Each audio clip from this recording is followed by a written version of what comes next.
আসসালামু আলাইকুম, সবাই কেমন আছেন? আলহামদুলিল্লাহ ভালো আছি। আজকে আমি ইফতারি পরে বাজারও গিয়েছিলাম। যাওয়ার পরে এই যে চিংড়ি মাছ আনতে গিয়েছিলাম। পরে দুইটা মাছ পছন্দ হয়েছিল, দুইটা কি একটা পছন্দ হয়েছিল কার্পু মাছ। পরে দুইটা মাছ ছিল, উনি বলছে দোনোটাই নিয়ে যান আপু।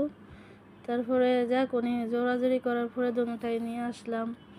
পরে আমি টাকা দিয়ে চলে গেলাম অন্য জায়গায়।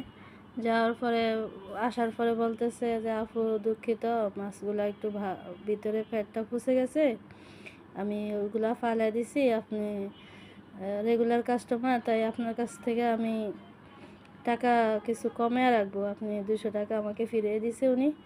পরে মাছটা আমি বাসায় এনে দেখি মাছটাতে একটু গন্ধ কয়।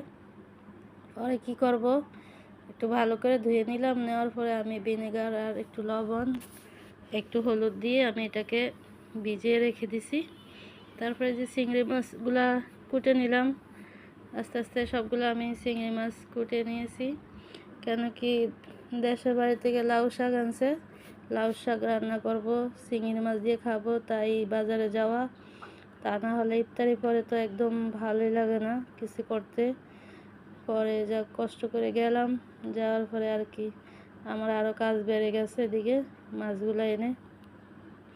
পরে মাছগুলো আমি অনেকক্ষণ পরে ভিজিয়ে রাখার পরে আমি এটা ধুয়ে নিলাম ভালো করে।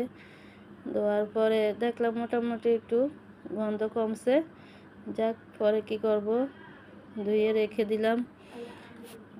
আসলে আমরা প্রতিনিয়ত যাই, কেনাকাটা করি, মাঝে মাঝে এমন কিছু হয়ে যায় যা কল্পনার বাইরে। তাই মাছগুলো নিয়ে তাই আমারও একটু কল্পনার বাইরে হয়ে গেছে। শখ করে আমি মাছ কিনলাম, কারণ আমি কার্পু মাছটা পছন্দ করি, শুধুমাত্র ডিমের কারণে পছন্দ করি না, এটাতে ডিম থাকে বেশি, চর্বি থাকে বেশি, তাই আমি আনতে চাই না।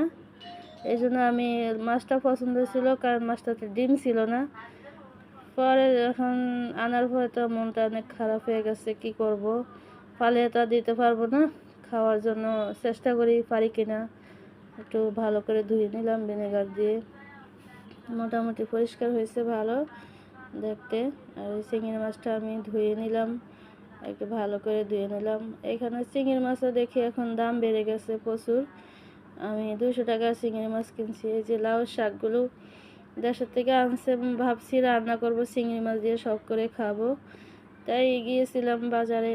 আনার পরে এই যে রান্নাটা আমি বসিয়ে দিলাম।